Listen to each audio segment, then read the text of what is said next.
पाणी आमच्या हक्काचं, पाणी आमच्या हक्काचं,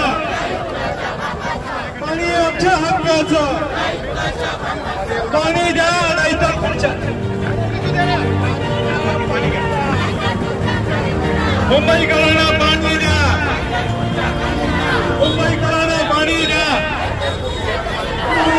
गेल्या काही महिन्यापासून घाटकोपर पश्चिम आणि घाटकोपर पूर्व या विभागामध्ये पाण्याची खूप मोठी अशी टंचाई जाणवते आणि वेळोवेळी शाखेमध्ये लोकांच्या तक्रारी नगरसेवक असून दे, शाखा प्रमुख असून दे, यांच्या माध्यमातून वेळोवेळी आम्ही मुंबई महानगरपालिकेच्या अधिकाऱ्यांपर्यंत पोहोचवत आलेलो आहे, पण गेल्या काही महिन्यापासून त्याची कुठेही दखल घेतली जात नाही। आणि हे आम्ही आमच्या पक्षप्रमुखांना ज्यावेळी सांगितलं तर त्या पक्षप्रमुखांच्या उद्धव साहेबांच्या आदेशानुसार आणि आदित्य साहेबांच्या मार्गदर्शनानुसार आम्ही पूर्ण मुंबईमध्ये सगळ्या वॉर्डवरती आता पाण्याच्या संदर्भात हंडा मोर्चा नेण्याचं आम्ही ठरवलेलं आहे। ते गेल्या काही महिन्यापासून घाटकोपर पश्चिम आणि घाटकोपर पूर्व या विभागामध्ये पाण्याची खूप मोठी अशी टंचाई कसं झालं आहे की आता कचऱ्यावरती पण टॅक्स लावत आहेत, त्या संदर्भात पण आम्ही आता ह्या आंदोलनामध्ये तोही विषय घेतलेला आहे। कॉन्क्रीट रस्ते जे चालू आहेत त्याच्या बाबतीत पण घोटाळे चालू झालेले आहेत। हे सगळे विषय आदित्य साहेबांच्या माध्यमातून पूर्ण मुंबईमध्ये आम्ही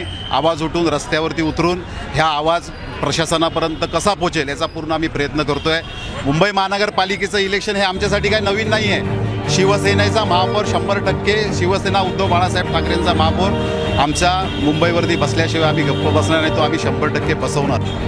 आजचा जो हंडा मोर्चा आम्ही आयोजित केला आहे सन्माननीय उद्धव बाळासाहेब ठाकरे तसेच आपले आमदार आदित्यसाहेब ठाकरे यांच्या मार्गदर्शनाखाली आजचा हंडा मोर्चा आम्ही आयोजित केला आहे। कारण आज जो हंडा मोर्चा पाणी टंचाई हे पार्क साईड असू देत, भटवाडी असू देत, घाटकोपरच्या पूर्ण विभागामध्ये तसेच संपूर्ण मुंबईमध्ये आज ही पाणी टंचाई सगळ्यांना त्याला सामोरं महिलांसाठी फार मोठा बिकट असा प्रश्न आहे। कारण वेळोवेळी महिलांना कामधंदा सांभाळून या ज्या प्रसंगाला तोंड द्यावं लागतंय, अतिशय बिकट परिस्थिती मुंबईकरांची झालेली आहे।